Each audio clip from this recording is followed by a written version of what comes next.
Another storm. Yvonne Okwara decided to go to UDA administration again bare knuckle. Now, I've been reflecting a lot lately. And while I'm not one to regularly quote scripture, I've never been a fan of hyper-religiosity. I do believe there's a kind of quiet, timeless wisdom in certain teachings. And that wisdom, regardless of what you believe, often has a way of speaking to leadership and to purpose. Take the book of Proverbs, for instance. It says in chapter 27, verse 2, and I quote, "Let someone else praise you, and not your own mouth, an outsider, and not your own lips."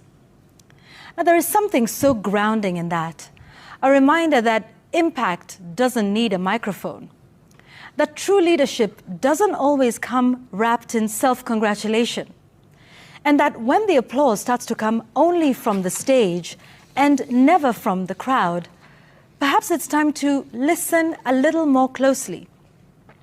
You see, we're living in an era where some feel the need to remind us constantly of their greatness, of their unmatched brilliance. But Matthew 6:2 warns us about that kind of trumpet blowing. It says, "So when you give to the needy, do not announce it with trumpets, as the hypocrites do, because they have received their reward in full." There it is, a timeless lesson. If you must keep saying it, then maybe it's not being seen. If you have to insist on your qualifications, maybe they're not as obvious as you think. Leadership at its best isn't performative. It's not a CV read out loud. It's not about whose voice is loudest in the room. It's about who listens after the noise fades. Paul in Philippians 2:3-4 offers what may be the most radical idea of all. He says, "Do nothing out of self-ambition or vain conceit. Rather, in humility, value others above yourselves." So imagine that. Imagine a leadership that seeks to uplift others, not outshine them. One that draws strength from service, not from spectacle. Where humility is not a branding exercise, but a quiet discipline.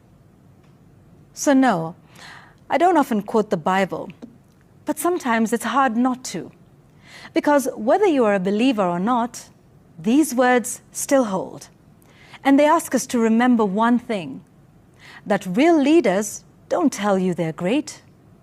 They just lead and let the work speak. That's my take tonight. I like that message coming from Yvonne Okwara. Real leaders does not show how powerful they are. They don't even show how rich they are, but they work on action to understand which kind of people are they ruling. But this is not the first time, ladies and gentlemen, I bring this beautiful, energetic young woman or lady from Citizen TV.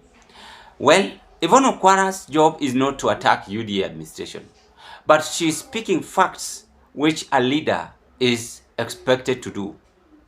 She is speaking from her mind through her career experience in life. She's just giving a piece of advice to UDA administration and any other politician in this country.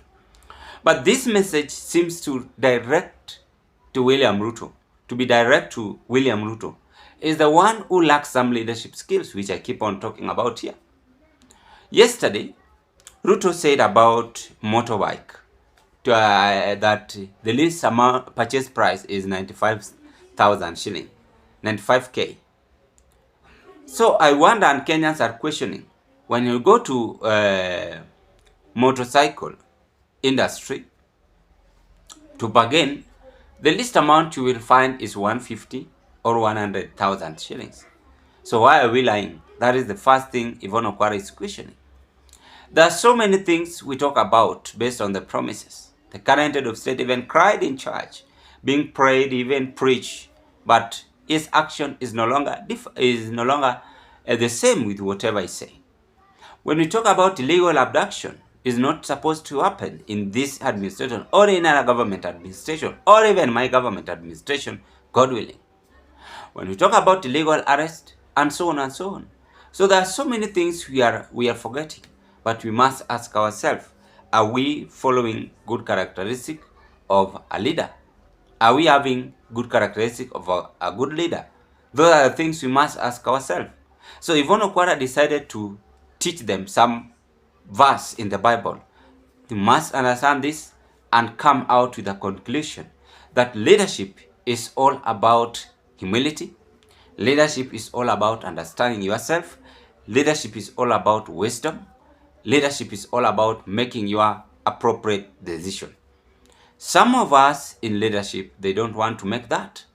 They want to be praised. They want to show to the whole world that they can rule, they can do whatever they want while in power. But we must also understand that power is transient. Today you are in power. Today it is just like a normal life. Today when you are an energetic lady, beautiful lady, you are so attractive. At the end of the journey, you are nobody. The same way to men. Today you are more handsome, tall, dark, and handsome, 6 packs. But at the end of your life, the more you grow, the more you get older, you are a nobody. So it is all about gradual change. That is how we can describe leadership. And I want to thank Yvonne Okwara for summarizing it, for UDA allies and any other politician to understand whatever young and a brave lady from Citizen TV has just issued to us on our today's political observation. That was my political summarization, summary as I conclude. I rest my case at this point. Ladies and gentlemen, kindly give us your opinion at the comment section below. Things are still boiling nicely as William Ruto's administration lacking peace because they don't prove to us good leadership characteristic.